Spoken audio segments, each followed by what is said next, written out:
कोई अगर किसी की मृत्यु नहीं हुई, एक एक्सीडेंट हुआ, तब भी तो हम उसको मिलने जाते हैं कि नहीं जाते। तो कृष्ण भगवान क्या किए, पूरे उनकी सेना के साथ में, बलराम जी के साथ में वो हस्तिनापुर मिलने के लिए वो निकल गए। वहाँ पे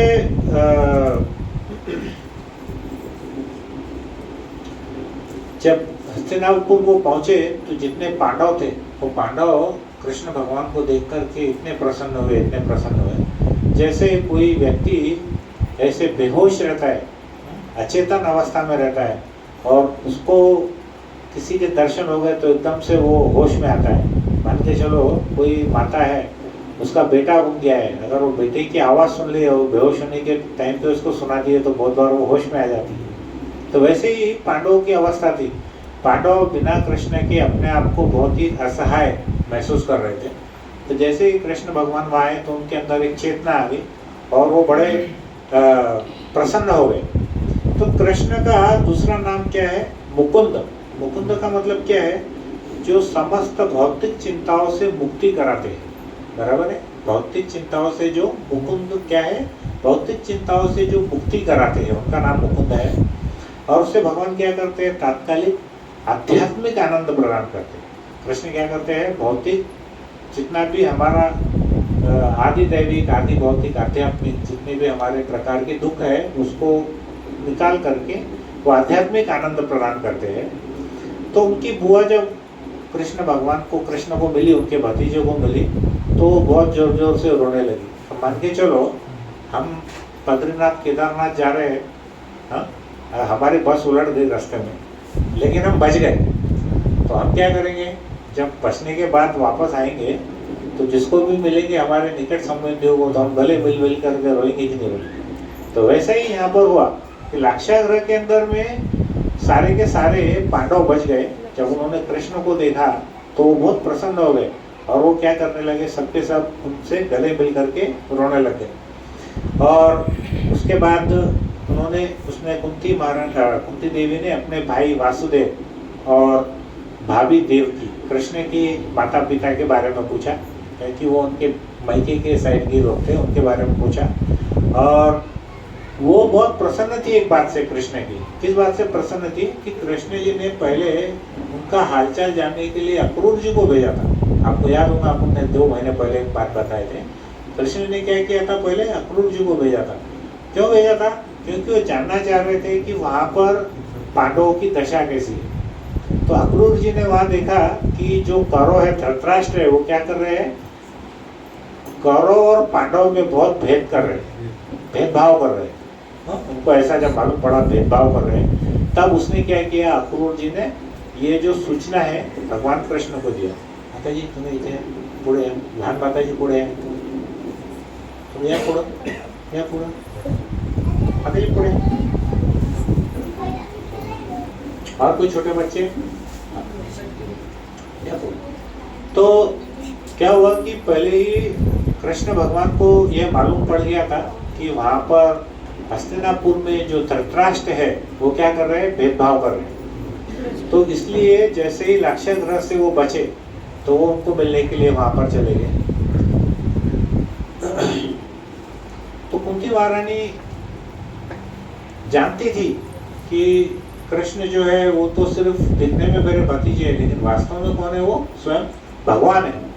तो उनकी स्तुति करती है। वो क्या बोलती है कि तुम्हारा केवल चिंतन करने वाले भक्त सदैव समस्त प्रकार के भौतिक संकटों से मुक्त रहते हैं। जो भगवान का चिंतन करता है वो हमेशा भौतिक संकटों से दूर रहता है, मुक्त रहता है।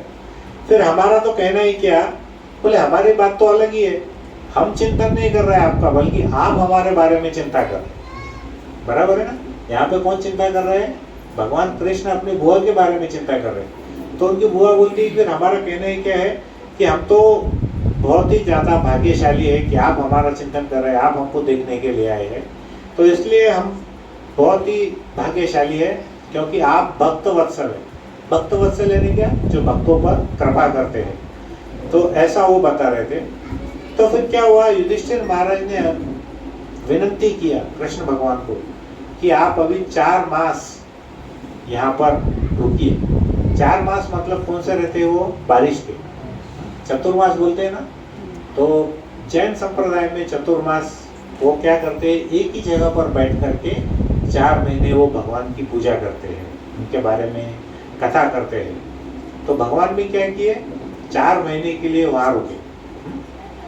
अभी किसी को बोलेंगे हम 4 महीने हम तुम्हारे घर पे आते या 4 महीने तुम हमारे घर पे आओ, तो कैसा लगने वाला है हमको?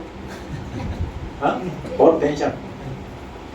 मैं 15 साल पहले मेरे नाना जी को पूछा था, तो वो बोलते थे कि हम जब छोटे थे तब हम हमारे नानी नाना के जाते थे तो 4 महीने रहते थे। तो हमको ऐसा लगता था यार ये तो बहुत ही मजे का काम है, 4 महीने बारिश में अगर कहीं जाने को मिले ऐसा तो कितना मस्त है।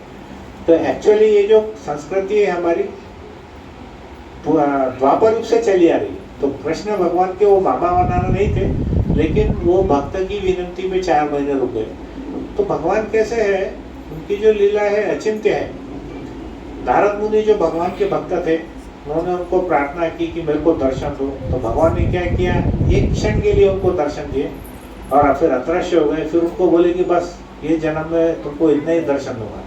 जब वो दासी पुत्र थे उस टाइम की बात है, और उनकी माता का देहांत हुआ था जब वो भगवान की प्रार्थना कर रहे थे, तो उनको थोड़ा सा ही दर्शन दिए। लेकिन यहाँ पर युधिष्ठिर महाराज ने थोड़ा सा रिक्वेस्ट किया, तो कितने महीने के लिए रुक गए वो, 4 महीने के लिए, बराबर है। 4 महीने में क्या हुआ कि उनके जो एक प्रिय शिष्य थे या भाई थे, वो कौन थे, श्री अर्जुन थे। तो अर्जुन और कृष्ण एक बार शिकार करने के लिए जंगल में गए। तो एक्चुअल में कोई बोल सकता है क्या कि पहले के जो क्षत्रिय राजा थे वो जंगल में शिकार करने क्यों जाते थे? हमारे शास्त्रों में तो लिखा है कि प्राणी की भी हत्या नहीं करनी चाहिए, तो फिर ये ऐसा शिकार क्यों करते थे? पराक्रम दिखाने के लिए, चलो और कोई, अभ्यास करने के लिए, करेक्ट। एक तो उनको अभ्यास करना होता था, क्योंकि जब वास्तव में युद्ध होता था तो उनको शत्रुओं का विनाश करना होता था, तो उसके लिए वो अभ्यास करने जाते थे। और दूसरा एक कारण और एक था कि वहाँ पे जितने हिंसक पशु थे जंगल में, तो उस समय बहुत सारे ऋषि मुनि साधु वहाँ पर तपस्या करते थे।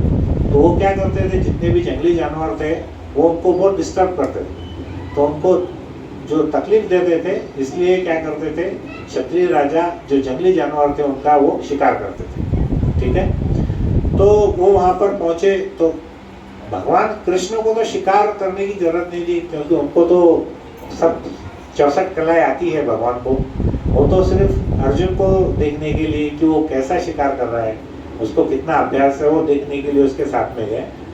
तो जो शिकार के हैं प्रमुखतः 2 कारण थे, जैसे बताया। एक तो यज्ञ में बलि देते थे उस समय, लेकिन वो बलि कैसी थी कि इतने शुद्ध मंत्र होते थे कि जिस पशु का शिकार बलि में जिसकी आहुति देते थे वो तुरंत अगले जन्म में मनुष्य का रूप धारण करता। इसलिए कलयुग में हमको ये जो पशु की बलि है इसकी मनाही है शास्त्र में। अभी कलयुग में हमने नहीं देना चाहिए। और दूसरा क्या था, वन में शांति, जो साधु सब वहाँ तपस्या करते थे वो उसके लिए उनकी शांति के लिए वो जंगली जानवरों का शिकार करते थे। शिकार के कारण क्या हुआ, अर्जुन बहुत थक गया था और उसको भूख और प्यास बहुत लग गई थी। तो वो क्या किए, वहाँ पर जो नदी बह रही थी उसका नाम था यमुना नदी। वो यमुना नदी के पास पहुँचे तो वहाँ पर उन्होंने देखा कि एक बहुत सुंदर कन्या, एक बहुत सुंदर स्त्री वहाँ पर चल रही थी। तो श्री कृष्ण ने भी उस स्त्री को देखा और उन्होंने अर्जुन से कहा कि अर्जुन, वो जो स्त्री वहाँ पर जा रही है, इतने बड़े वीरान जंगल में वो अकेली यहाँ पर क्या कर रही है, तुम जाकर के उसको पूछो कि वो कौन है। तो अर्जुन गए, वो स्त्री बहुत ही सुंदर थी और उसने अर्जुन ने उनको पूछा कि देवी, आप यहाँ पर अकेली आई हो और इतने बड़े जंगल में आप अकेली हो, तो आप यहाँ क्या करने आई हो, आपका क्या प्रयोजन है? तो उसने बोला कि हे अर्जुन, मतलब कोई व्यक्ति हम पहचानते नहीं है लेकिन वो हमको पहचानता है, तो कितनी बड़ी बात है। तो वो स्त्री बोली, तो देवी बोली कि हे अर्जुन, मेरा नाम यमुना है, मैं यमुना नदी के रूप में, वो स्त्री के रूप में वहाँ प्रकट हुई हूँ और मैं यमराज की पुत्री हूँ। यमराज से यमुना बनी, ऐसा ध्यान में रखो। यमराज से यमुना देवी, यमुना नदी बनी। तो उसने बताया कि मैं यहाँ पर तपस्या कर रही हूँ क्योंकि मुझे भगवान विष्णु को पति रूप में प्राप्त करने की कामना है। तो वो इसलिए वहाँ पर तपस्या कर रही थी क्योंकि वो चाह रही थी कि भगवान विष्णु जो कृष्ण थे उनसे मेरा विवाह हो।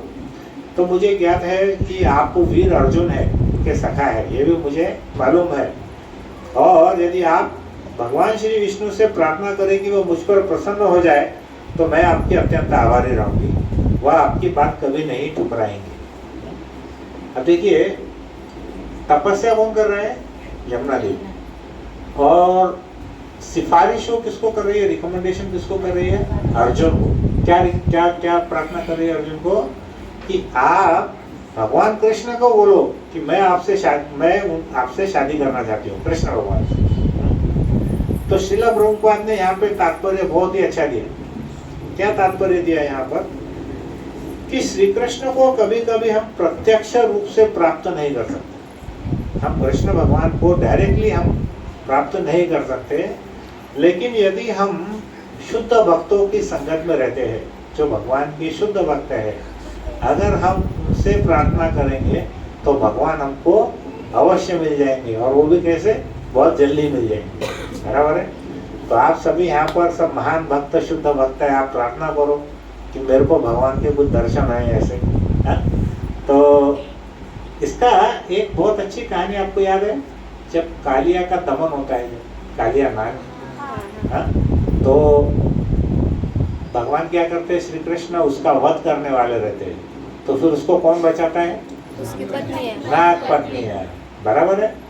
नाग पत्नी बोलती है कि भगवान आप तो तीनों लोगों के स्वामी हो, हम तो बहुत तुच्छ जीव है, अगर हमारा पति मर गया तो हम कहाँ जाएंगी?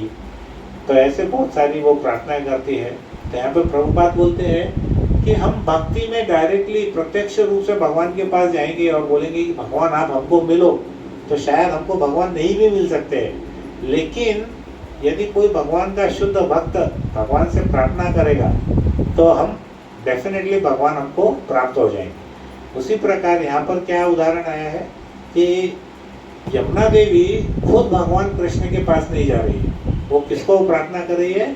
अर्जुन को प्रार्थना कर रही है कि आप मेरी सिफारिश करो, मेरा रिकमेंडेशन करो कि मैं श्री कृष्ण से विवाह करना चाहती हूँ। तो फिर वो बोलती है कि मेरा नाम कालिंदी है। यमुना जी का दूसरा नाम क्या है? कालिंदी। ठीक है?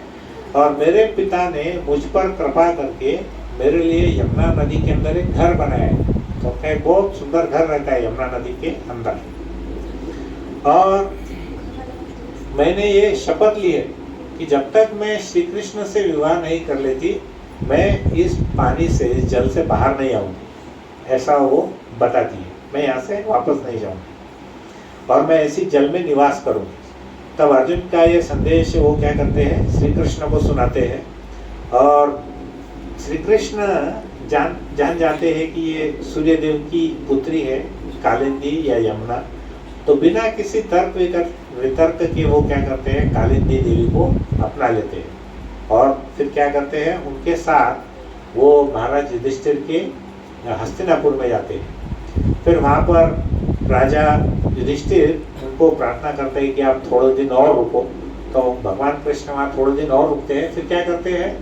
वो वापस अपनी पत्नी के रूप में जिनको स्वीकार किया है, उनको कालिंदी या यमुना जी को लेकर के वो द्वारका वापस लौट जाते हैं। तो द्वारका में जब वो वापस जाते हैं तो वहाँ के सभी संबंधी उनके बहुत प्रसन्न होते हैं। बहुत बड़ा वहाँ पर त्यौहार रखा जाता है और इस प्रकार भगवान का कालिंदी या यमुना जी से ऐसा विवाह हुआ। तो ये कौन सी पत्नी उनकी?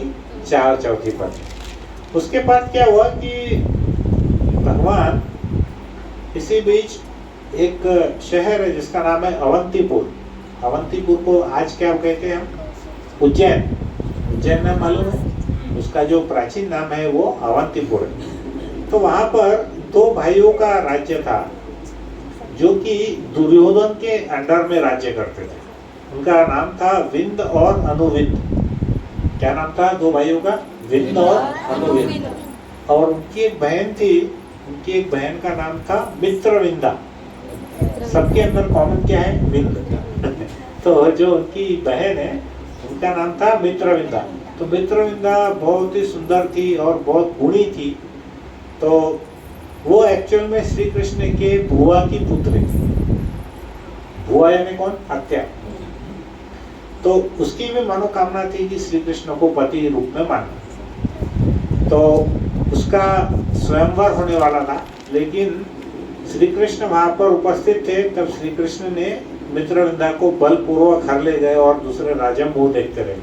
देखिए अभी क्या होता है, भगवान की लीलाओं में बहुत जगह पे विरोधाभास है। मैंने एक पूरा लेक्चर अभी परसों हमारे जालना सेंटर में दिया था, विरोधाभास in the character of Krishna. भगवान के चरित्र में क्या क्या विरोधाभास है। देखिए बहुत से लोग बुआ के बेटी को अपनी बहन मानते, बराबर है। तो उस समय अब ये क्यों चलन था इसके बारे में मुझे ज़्यादा जानकारी नहीं है, लेकिन 5 में से ये जो 5 कहानियां बता रहे हैं उसमें से 2 कहानियां ऐसी है कि कृष्ण अपनी बुआ की बेटी के साथ में विवाह करते, ठीक है। तो ये उनकी जो रानी थी मित्रविंदा, ये कौन होगी? 5वीं उनकी रानी होगी।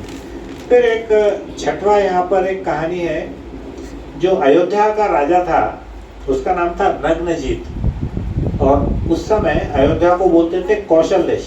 क्या बोलते थे? कौशल देश।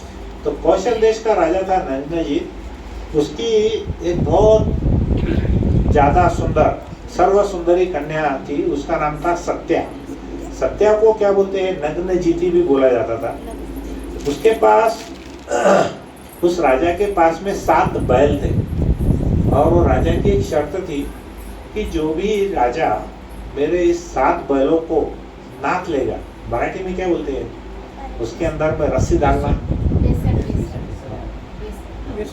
वो जो भी है उसको हिंदी में नाचना बोलते हैं, मराठी में आप समझ जाओ जो भी है। तो नाचना बोलते हैं,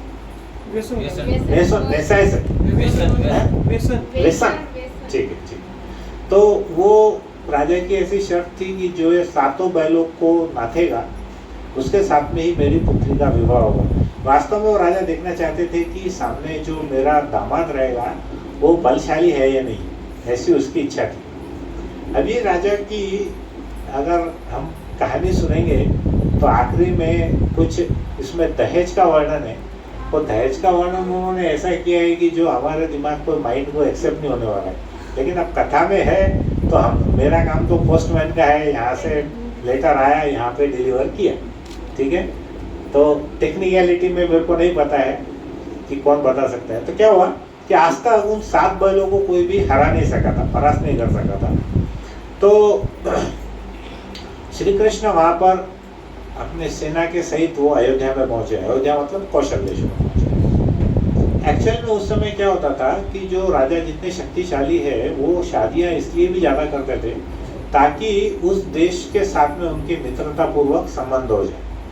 वो कोई ऐसी फिजिकल डिजायर के लिए नहीं करते थे, वो देश आपस में मित्रता पूर्वक रहे इसलिए और एक दूसरे के ऊपर आक्रमण न करे इसलिए वो लोग शादी करते थे। तो नेचुरल है, अगर हमारी शादी उस समय राजा की शादी किसी दूसरे राजा की कन्या से होगी तो आपस में कभी युद्ध के चांसेस नहीं रहेंगे उसके। तो वहाँ पर उन्होंने क्या किया कि जैसे ही कृष्ण पहुँचे सेना के साथ में, तो वहाँ का जो राजा था, क्या नाम था राजा का?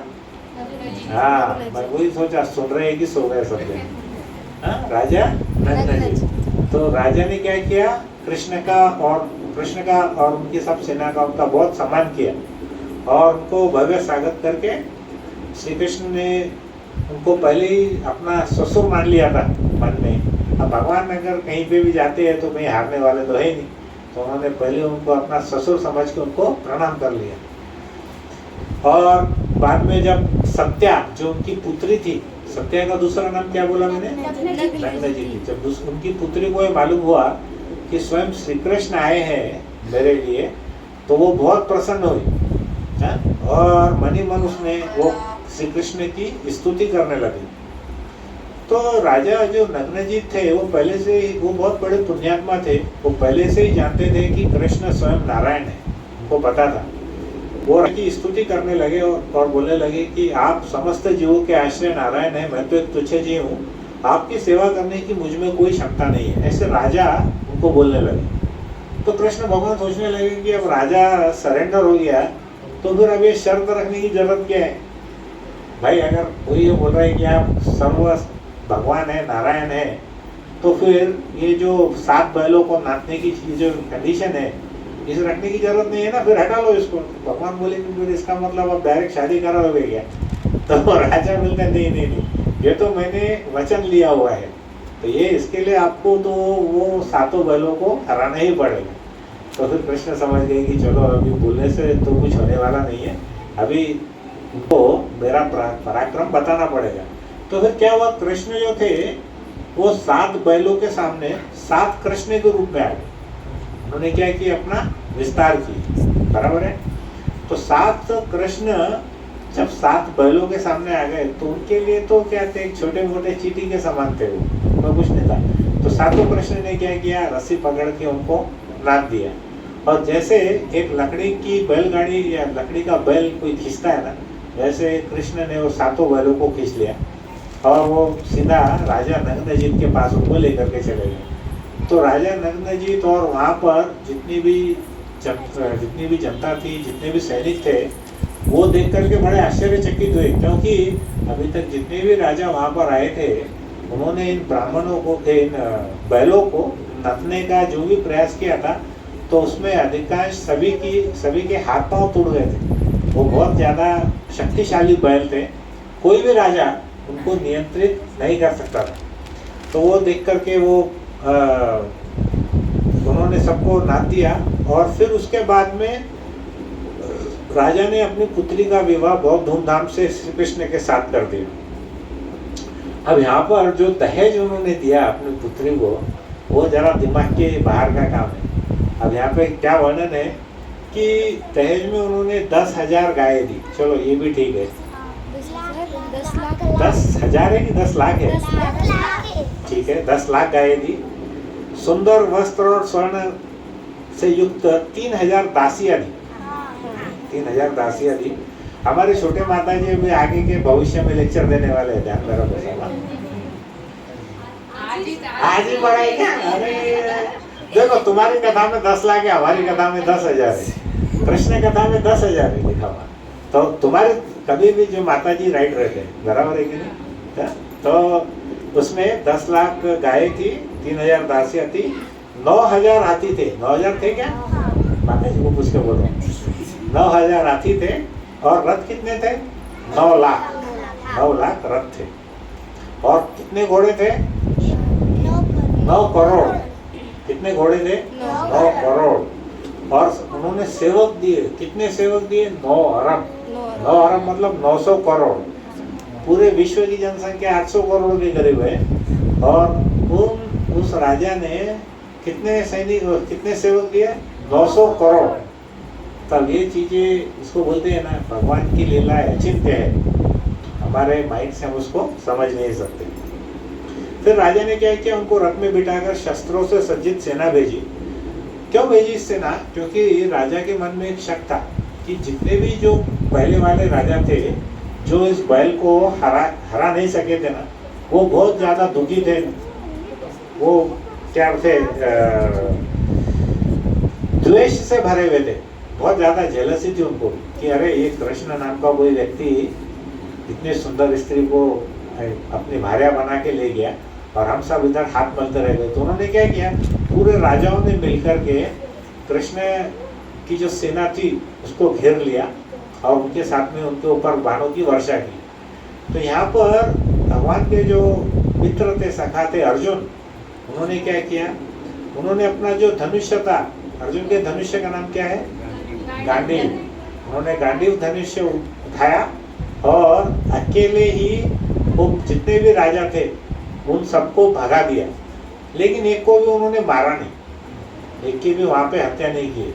जैसे मान के चलो कोई शेर है, सिंह है, वो क्या करता है, ऐसे जोर से चिल्लाता है, चिंघाड़ता है, तो वहाँ पर जितने भी छोटे छोटे पशु रहते हैं, जैसे खरगोश है, हिरण है, ये छोटे छोटे पशु उस आवाज को सुनकर के वो भाग जाते हैं।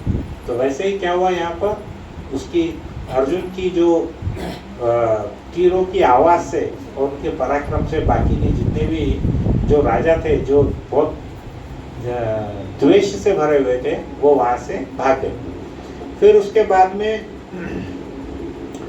कृष्ण भगवान द्वारका पहुँचे और फिर उनका भव्य वहाँ पर स्वागत हुआ और शादी के बाद में जो भी उनकी रस्में थी वो उन्होंने वहाँ पर पूरी की। इसके पश्चात और दो छोटी छोटी कहानी ऐसी है कि श्री कृष्ण की एक और बुआ थी जिनका नाम था श्रुतकीर्ति। श्रुतकीर्ति बुआ कहाँ थी? कैकेयी प्रदेश में। कैकेयी प्रदेश कहाँ है? कैकेयी प्रदेश पाकिस्तान में, पंजाब, पाकिस्तान का जो पंजाब प्रांत है उसमें कैकेयी देश है।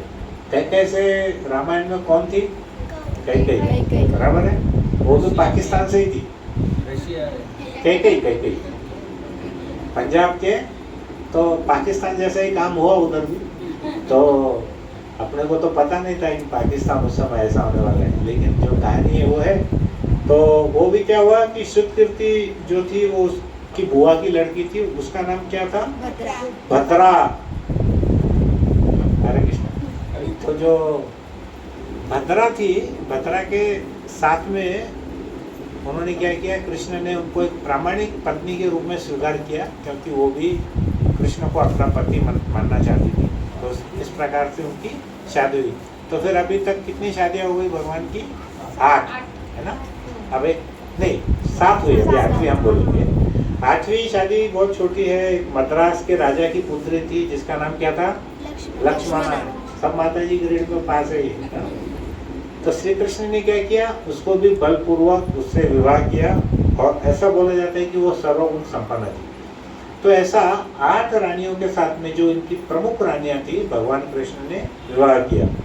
तो एक बार सब नाम बोल सकते हैं लाइन से, कौन कौन सी रानियों से भगवान ने? 8 रानियों का नाम बोलो, कौन कौन सी रानियां हैं? सबसे पहले रुक्मिणी। लाइन से सोच समझ के बोला, ऐसा मैकेनिकली मत बोलो। पहले रुक्मिणी, फिर जानकी, सत्यभामा, कालिंदा, मित्रविंदा, सत्या, उसके बाद भद्रा, लक्ष्मणा। हरि बोल। तो हमारी सब छोटी माता जी के लिए 3 बार हरि बोल, हरि बोल, हरि बोल, हरि बोल। और इनकी माता जी की गुरु के लिए भी हरि बोल, हरि बोल, हरि बोल। तो पूर्णिमा माता जी इतना अच्छे से पढ़ा रही, देखो सब बच्चों को कितना अच्छे से याद हो गया।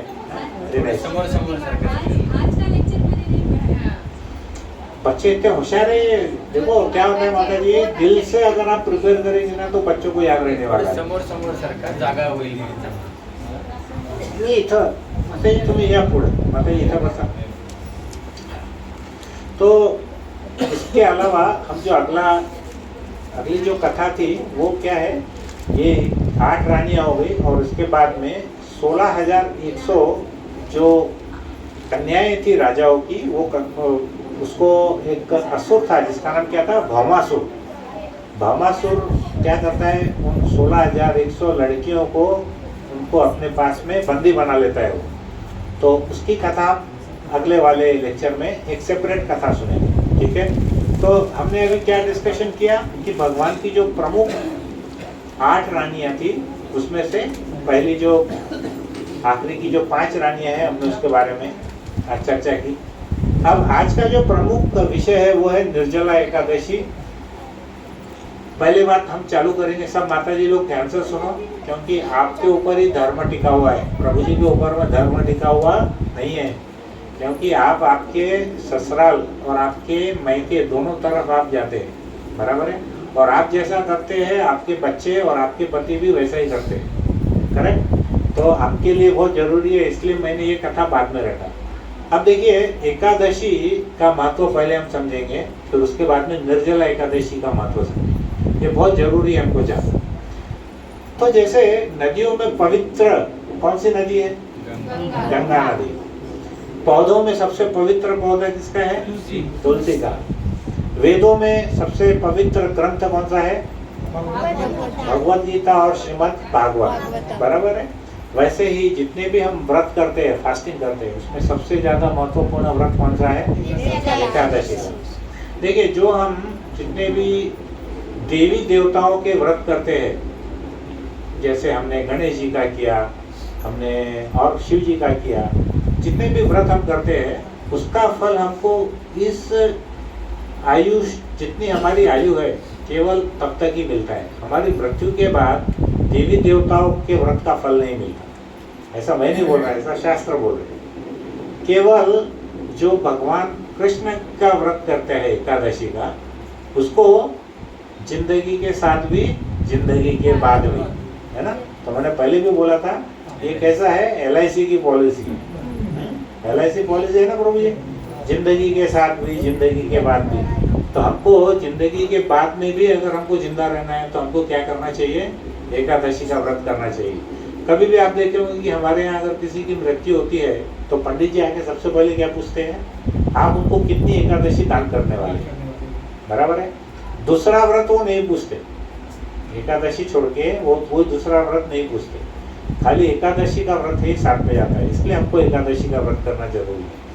तो उपवास, हम क्या बोलते हैं, हम उपवास करते हैं। उपवास का अर्थ क्या है, उप का अर्थ है नजदीक और वास का अर्थ है रहना। तो मतलब हमें नजदीक रहना है। किसके नजदीक रहना है, भगवान के नजदीक रहना। तो भगवान के नजदीक रहने को क्या बोलते हैं, उपवास। क्योंकि भगवान परम पवित्र है, इसलिए अगर हमको भगवान को प्राप्त करना है तो हमको भी पवित्र होना बहुत जरूरी है। तो हमको कैसा पवित्र होना पड़ेगा, हमारे जो शारीरिक इंद्रिय तृप्ति है उससे हमको दूर रहना पड़ेगा। शारीरिक इंद्रिय तृप्ति यानी क्या, शरीर की आवश्यकता के लिए हम क्या क्या करते हैं, खाना पीना सोना, है ना, और भी जितनी क्रिया है वो करते हैं।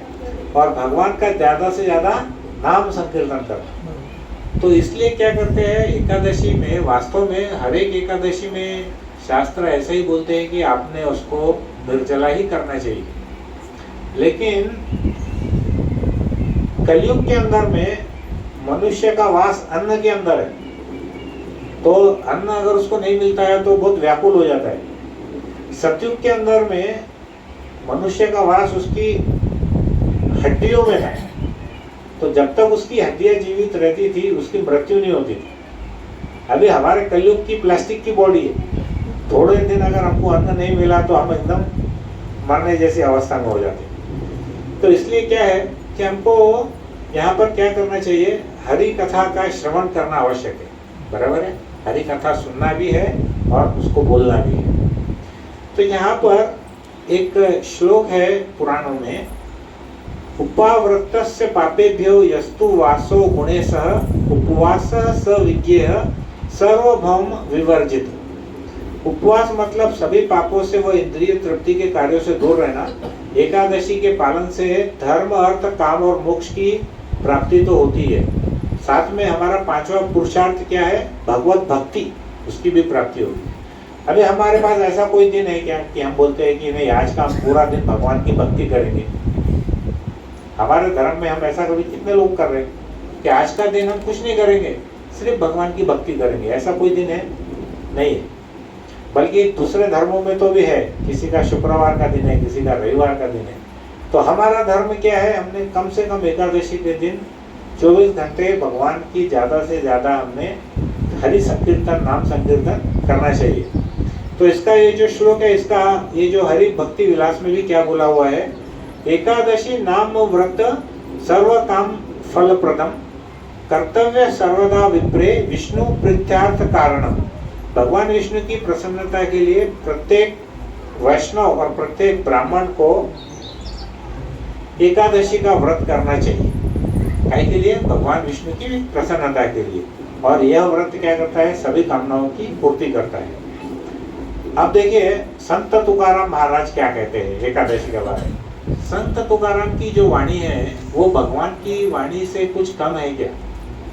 कितने लोग मानते हैं कि संत तुकाराम भी बिल्कुल भगवान के शुद्ध पार्षद थे? कितने लोग मानते हैं, है ना?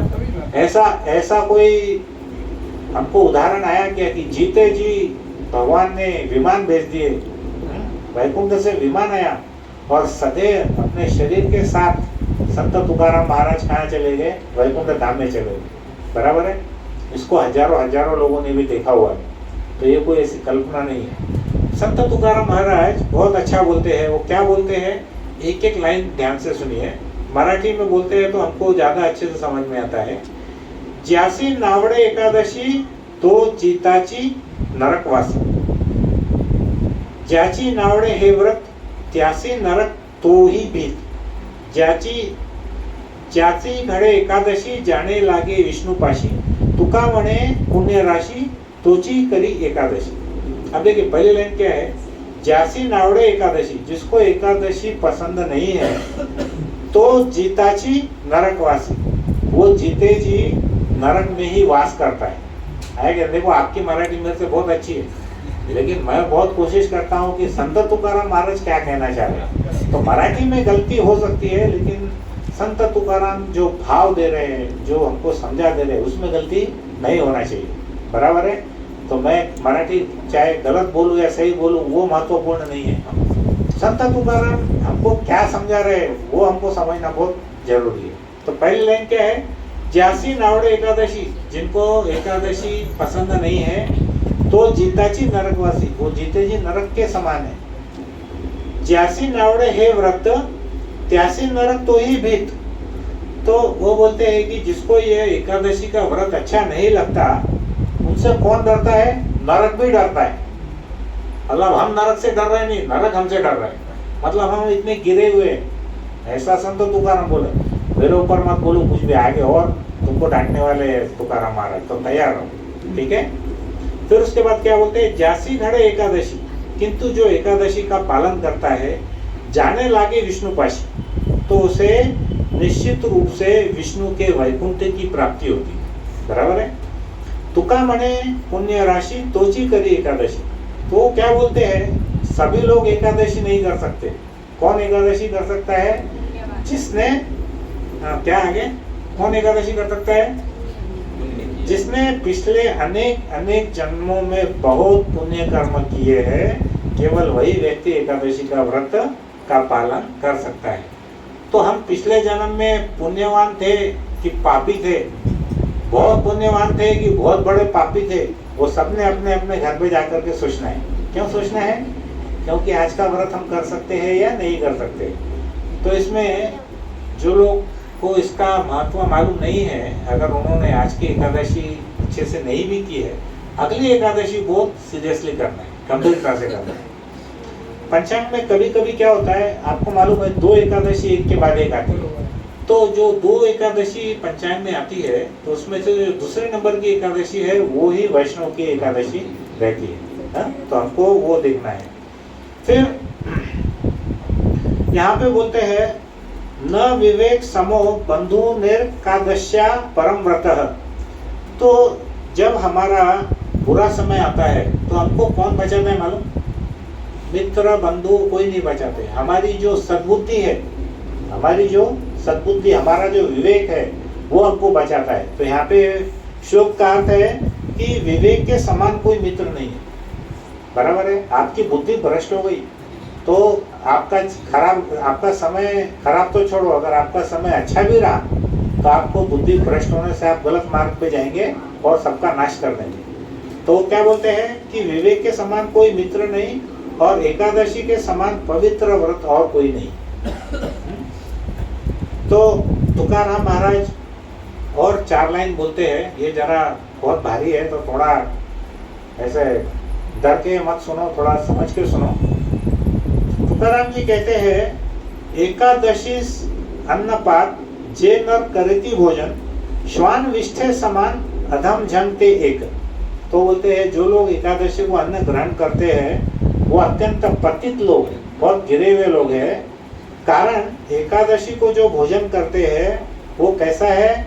श्वान की विष्ठा के समान है, मतलब कुत्ते की विष्ठा के समान है। ऐसा तुकाराम जी बोले, मैं नहीं बोले।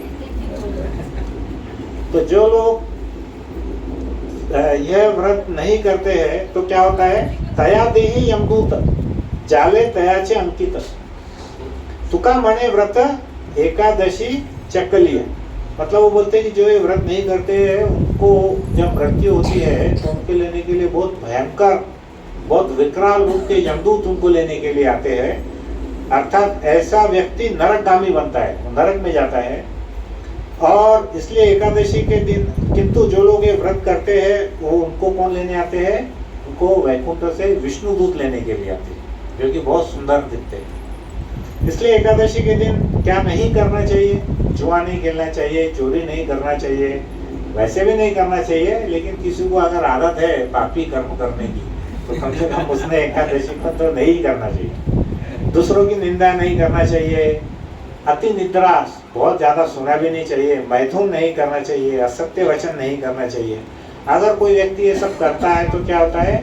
वो जो एकादशी का व्रत है वो खंडित हो जाता है, फिर उसका हमको पुण्य नहीं मिलता। फिर हमको एकादशी के दिन क्या करना चाहिए? तो वहाँ पर हमको वेद शास्त्रों का अध्ययन करना चाहिए, गीता और भागवत का श्रवण करना चाहिए, भगवान के पवित्र नाम का कीर्तन करना चाहिए, जब पवित्र तीर्थ स्थलों के दर्शन करना चाहिए, धामवास करना चाहिए। तो हम कोई धाम में जाते हैं तो शास्त्र के अनुसार वहाँ पर कम से कम कितने दिन रुकना चाहिए? कोई बोल सकता है? और कोई? उनको मालूम था कलयुग के लोग सब गड़बड़ वाले हैं, उन्होंने बोला कम से कम 3 दिन रुकना चाहिए। आप ज्यादा रुकते हैं तो बहुत अच्छी बात है, लेकिन कम से कम 3 दिन रुकना चाहिए कोई भी धाम में अगर जाते हैं। लेकिन देखिए अगर हम ज्यादा दूर जाते हैं तो वहाँ पर 7 दिन 10 दिन जितना भी हमसे हो सके हमें रुकना चाहिए। अब हम देखेंगे, ये हो गई एकादशी। अब आज की कौन सी एकादशी है? अब वो एकादशी में और ये एकादशी में क्या फर्क है, उसका भी हमको फर्क समझना चाहिए। यहाँ पर इसको कहाँ पे बोला हुआ है? ब्रह्म वैवर्त पुराण में इसका उल्लेख है। और ये जो वार्तालाप चल रहा है वो किसके किसके बीच में चल रहा है? वो युधिष्ठिर महाराज कृष्ण का एक है, लेकिन एक्चुअली ये पूछते हैं भीमसेन। किसको पूछते हैं? किसको पूछते हैं? श्रीला व्यासदेव, जो उनके पितामह है, गुरु दादाजी लगते हैं उनको ये प्रश्न पूछते हैं। क्या प्रश्न पूछते हैं? कि बोलते हैं हे पितामह, मैंने देखा है कि मेरे घर के जितने भी सदस्य हैं, कौन कौन थे उनके घर में? युधिष्ठिर थे, अर्जुन थे, नकुल और सहदेव, ये तो खुद भीम थे, उनकी पत्नी द्रौपदी और उनकी माता कुंती। ये सभी लोग क्या करते थे? ये एकादशी का व्रत करते थे। वो बोलते हैं कि पितामह, मेरे घर में जितने भी लोग हैं सभी एकादशी का व्रत करते हैं, किंतु मैं भी उसे करना तो बहुत चाहता हूँ लेकिन मैं उसको कर नहीं पाता। तो बोले क्यों कर नहीं पाते? तो बोले मुझको भूख सहन नहीं होती। तो हमारे जितने भक्त है, ये जो बीमारी है ये हमको ही नहीं है, ये कहाँ से आई है? भीम से आई है। हाँ? तो हमको सबको भूख लगने का बहुत प्रॉब्लम है कि नहीं? तो बोलते हैं कि हमको, मुझे बहुत भूख लगती है। वो क्या बोलता है कि मैं आपकी उपासना कर सकता हूँ, दान भी कर सकता हूँ, लेकिन उपवास करना मुझे बहुत कठिन लगता है, उपास नहीं कर सकता। तुम बोलो किसको दान करना है, मैं दान दे दूंगा, सोना चांदी हीरे वो दे सकता हूँ। हाँ? और क्या कर सकता हूँ? भगवान की उपासना कर सकता हूँ, माला वाला बोले वो भी कर लूँगा, लेकिन खा के, बिना खाए। तो बोलते हैं कि मैं उपवास नहीं कर सकता, तो फिर मैं क्या करूँ? वो बोलते हैं कि मेरे अंदर एक जो भीम का जो उदर था उसमें एक व्रत नाम की एक जठराग्नि नहीं रहती है। वो क्या करती है, जितना भी खाना खाते हैं, प्रसाद लेते हैं, वो तुरंत वो पच जाता है, उनको भूख लगना चालू होती है। ऐसा उनका भीम का प्रॉब्लम था। और भीम बहुत शक्तिशाली थे, इसलिए उनको भूख बहुत ज़्यादा लगती थी। तो श्रीला व्यासदेव बोलते हैं कि भाई तुम्हें महीने में 2 बार एकादशी का व्रत अन्न ग्रहण न करके करना चाहिए। मतलब साल में कितनी हो गई? महीने में 2 हो गई तो 24। और किसने 26 बोला? अभी 26 क्यों हो गई? क्योंकि अभी अधिक मास है, तो अधिक मास की 2 एकादशी और उसमें ऐड हो गई करके 26। अधिक मास नहीं रहा तो कितनी होती है? 24। तो भीमसेन बोले कि पितामह, साल में 24 एकादशी करना मेरे लिए बहुत असंभव है। 24 दिन में वर्ष में भूखा नहीं रह सकता, मैं वर्ष में ज़्यादा से ज़्यादा केवल 1 दिन भूखा रह सकता हूँ। तो आप कोई ऐसा मार्ग बताइए। पहले तो वो बोलते हैं कि ऐसा मार्ग बताइए कि बिना भूखा रहे मुझे एकादशी का जो व्रत है उसका जो फल मुझे मिले। तो फिर वो पितामह बोलते हैं कि ऐसा कोई फार्मूला भगवान ने दिया नहीं है कि तुम खूब खाओ और तुमको एकादशी का फल मिले।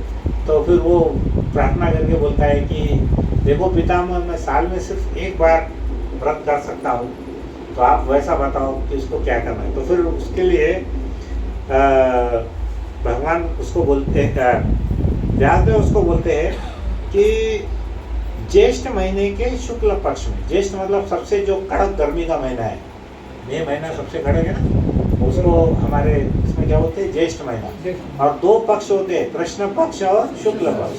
तो पहले 15 दिन कृष्ण पक्ष, बाद के 15 दिन शुक्ल पक्ष। आज क्या तारीख है? 31। तो ये कृष्ण है कि शुक्ल है? शुक्ल। बराबर है। तो ज्येष्ठ महीने के शुक्ल पक्ष में आने वाली एकादशी को निर्जला एकादशी कहते हैं। और इस दिन अन्न तो छोड़ो, तुझे पानी भी नहीं पीना चाहिए। क्या बोलते हैं?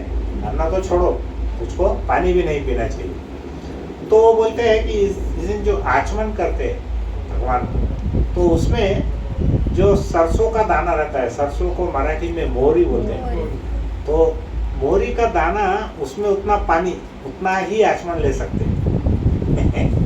मतलब कितना, सरसों के दाने में कितना पानी आने वाला है? 1 ड्रॉप से भी कम। आचमन करते हैं ना भगवान को प्रतिज्ञा करने, अगर करना है तो, नहीं करना है तो कोई बात नहीं। लेकिन जो लोग करते हैं उनके लिए बोलते हैं कि उतना ही पानी जल लेना चाहिए। अगर उससे ज़्यादा लेते हैं तो उसका जो असर है वो कैसा होने वाला है? वो एक दारू के समान, मतलब मद्य के समान उसका असर पकड़ा जाएगा। तो पानी में हमने ऐसा धूर्तता नहीं करनी चाहिए कि भगवान ने बोला पानी लिए तो अपना 1 लोटा पानी ले लिए, पी लिए। भगवान ने बोला था आचमन के लिए कर सकते हैं। तो यहाँ पर भगवान ने, व्यासदेव ने क्या बोला, कितना पानी ले सकते हैं? जितना मोहरी का दाना रहता है, सरसों का दाना, उतना ही पानी ले सकते हैं। तो एकादशी सूर्योदय से लेके द्वादशी के सूर्योदय तक हमको न तो अन्न खाना चाहिए न पानी पीना चाहिए। अभी देखिए, आज मैंने देखा था प्रभु जी, जालना का सूर्योदय का समय था 5:47, और कल भी सूर्योदय का समय वही है 5:47। तो इसमें कोई भक्त ऐसा सोचता है कि रात में अगर मैं पानी पी लूँ थोड़ा, 5:47 के पहले, समझो 5:40 को पानी पी लिया, तो वो माना जाएगा कि नहीं माना जाएगा? तो शास्त्र माना जाएगा कि नहीं माना जाएगा? क्या लगता है आपको? हाँ तो क्यों हाँ, ना तो क्यों ना, उसका कारण बोलो। मान के चलिए आज हमारे यहाँ 5:47 को सूर्योदय था, तो उसके कितने देर पहले पानी ले सकते हैं? उसका शास्त्र में वर्णन है, उसको 96 मिनट के पहले। मतलब क्या है प्रभु जी? आधा प्रहर। 1 प्रहर कितने घंटे का है? 3 घंटे का। आधा प्रहर 1.5 घंटे का। शास्त्र में उसको बोला है 96 मिनट। करीब करीब आप उसको 100 मिनट ध्यान में रखिए। 100 मिनट पहले उसमें हमको कुछ अगर लेना है तो ले सकते हैं। कोशिश करिए नहीं लिए तो अच्छा है, लेकिन अगर किसी को लेने की इच्छा है तो वो 100 मिनट पहले वो पानी वगैरह पी सकते हैं। तो उसको फिर, लेकिन अगर 100 मिनट के अंदर ले लिया तो फिर वो निर्जला नहीं पकड़ा जाएगा उसको। समझेगा प्रभु जी? तो 5:47 का मतलब ऐसा समझो, आज सुबह के 4 बजे के पहले अगर आप पानी पी लिए तो ठीक है, 4 बजे के बाद आप पानी पी लिए तो वो निर्जला नहीं रहेगा। ठीक है। अब और एक बात है कि निर्जला एकादशी कोई नहीं कर सकता, सादी एकादशी करता है, तो उसमें क्या फर्क है? तो शास्त्र में उसका वर्णन ऐसा है कि अगर कोई निर्जला एकादशी करता है तो उसको वर्ष की जितनी भी एकादशी है, 24 या 26, उसका पूरे का फल मिलता है। लेकिन अगर वो पानी पी लेता है तो उसको केवल एक ही एकादशी का फल मिलता है। तो ये आप कैलकुलेशन दिमाग में रखो। अपन क्या है, सब कैलकुलेशन वाले लोग हैं, कितना फायदा है, इतना डालेंगे तो कितना निकलेगा। हाँ, सबके दिमाग में वही कैलकुलेशन है। तो इसलिए हमको मालूम होना कि हम क्या कर रहे हैं और हमको क्या मिलने वाला है। अगर आप पानी पीते हैं तो आपको एक ही एकादशी का पुण्य मिलने वाला है। अगर आप पानी नहीं पिएंगे, कल 5:47 के बजाय आप समझ लीजिए 6 बजे के बाद अगर आप पानी पीते हैं, व्रत तोड़ते हैं, तो आपको इस साल 26 एकादशी का पुण्य मिलेगा। कितनी एकादशी का? 26 एकादशी। बराबर है। तो ऐसा उसके बारे में बोला गया है। गुरु जी आज एकादशी 1:45 तक ही है, उसके बाद गुरुजी, ये सबने वो निर्जला कितने बजे तक है? 1:45 तक ही थी आज। हाँ देखो सूर्योदय से सूर्योदय तक है प्रभु जी। नहीं, पंचांग में 1:45 तक ही दिया। पंचांग का नहीं है, इसमें जो शास्त्र में लिखा हुआ है ना, हम उसी को पकड़ते चल रहे हैं। और इसमें क्या है प्रभु जी, हरे कृष्णा में हमारे यहाँ बहुत बड़े बड़े महान धुरंधर है, वो पूरा पुराण वेद नहीं, पी इसमें गए। बताया वाला है पंचांग में। हमने सूर्योदय से सूर्योदय का ही पालन करना है, और पहले दिन भी सूर्योदय से 1.5 घंटा 1 घंटे मतलब 96 मिनट पहले, मतलब 4 बजे आज के हिसाब से हमने पानी नहीं पीना है, ठीक है। तो यहाँ पर क्या होता है कि व्यासदेव जी ने भीमसेन से कहा कि स्वयं भगवान विष्णु ने मुझसे ऐसा कहा है। शास्त्र बोल रहे हैं, पंचांग और ये चीज तो हो सकता है कोई तीसरा व्यक्ति लिखे। शास्त्र में भगवान क्या बोलते हैं कि इस व्रत का पालन करने से सभी तीर्थ स्थानों की यात्रा का फल प्राप्त होता है। मान के चलो हम इतने सारी तीर्थ यात्रा नहीं भी कर सकते, लेकिन अगर हम एकादशी का व्रत का पालन करते हैं तो हमको सभी तीर्थ यात्रा का फल प्राप्त होता है, तथा मृत्यु के समय भयानक यमदूतों के स्थान पर सुंदर विष्णु दूत उसे वैकुंठ ले जाते हैं। इस एकादशी में यदि कोई गाय का दान करता है या फिर गाय का दान करता है तो सर्व पापों से मुक्त हो जाता है। अगर आपको किसी को दान करने की इच्छा है गाय का, तो आप एकादशी के दिन दान करिए, ठीक है। तो इस व्रत का महात्म जो भी कथन या श्रवण करता है उसे वैकुंठ की प्राप्ति होती है।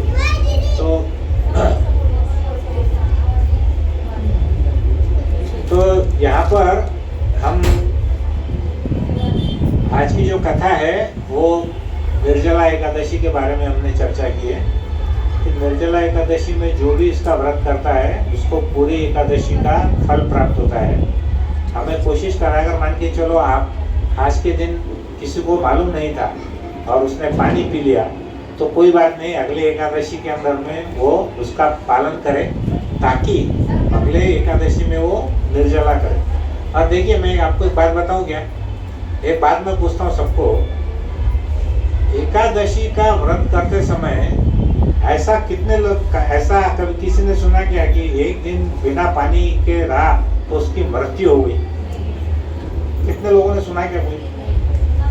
हम हमेशा ऐसा सुन रहे हैं कि ज्यादा खाने से लोग मर रहे है ना माता जी?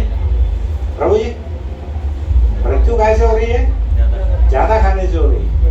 आपको मालूम है जापान का जो नोबेल प्राइज विजेता है, 2 साइंटिस्ट है, मेरे को उनका नाम याद नहीं है, उन्होंने क्या निकाला उनके रिसर्च में? Biological clock. लेकिन सादी भाषा में आप समझाएंगे तो उसका अर्थ क्या है कि 15 दिन में यदि हम एक बार हम व्रत करते हैं, या हम उनको तो व्रत मालूम नहीं है, वो क्या बोलते हैं 15 दिन में एक बार आप बिना खाए पिए रहो। वो क्या बोले? 15 दिन में बिना खाए पिए एक बार रहो। तो उसमें क्या होता है कि हमारे शरीर के अंदर में जितनी भी कैंसर की कोशिकाएं हैं उसको शरीर अपने आप नष्ट करता है। तो अगर कोई निर्जला एकादशी करता है, अब हमको तो मालूम नहीं है कौन से दिन करना है, तो भगवान ने हमारे लिए एकादशी बना दिया ऑटोमेटिक। तो हजारों लाखों साल पहले ही उनको मालूम था। ये जो नोबेल प्राइज अभी मिला 5-7 साल पहले, ये नोबेल प्राइज के असली विजेता तो भगवान कृष्ण है। उन्होंने क्या किया? मानव की निर्मित की। अब देखिए जो इंजीनियर जो यंत्र बनाता है, सबसे ज्यादा जानकारी वो इंजीनियर को रहती है। हम अपना दिमाग उसमें घुसाड़ेंगे तो वो इंजन खराब होने वाला है, बराबर है। मान के चलो कोई इंजन के अंदर में पित्तल का पार्ट लगना है, तुमने वहाँ पे लोहे का पार्ट घुसा दिए तो इंजन जल्दी खराब हो जाएगा। तेल डालना है, वहाँ पे तुमने पानी डाल दिए, क्या होने वाला है? इंजन चौक होने वाला है, करेक्ट। तो हमारी बुद्धि हम वैसे ही कर रहे हैं। शास्त्रों के अंदर में हम अपना दिमाग घुसा रहे हैं, उसके अंदर हमको अपना दिमाग नहीं घुसाना है। जो हमारे शास्त्रों में पुराणों में लिखा हुआ है लाखों सालों से, हम केवल उसका हमको अनुगमन करना है, वो जो बोलते हैं उसका पालन करना है। तो सभी आज कितने लोगों ने एकादशी का व्रत किया? हाथ ऊपर करो। ठीक है, तो अभी देखो माता जी की सहन शक्ति प्रभु जी की सहन शक्ति से 10 गुना ज्यादा रहती है। ये तो सब मानते हैं कि नहीं मानते हैं? तो सभी माता जी अगले बार निर्जला एकादशी करेंगे तो जोर से एक बार हाँ बोलिए, करेंगे हरि बोल बोलिए, करेंगे ना अगली बार।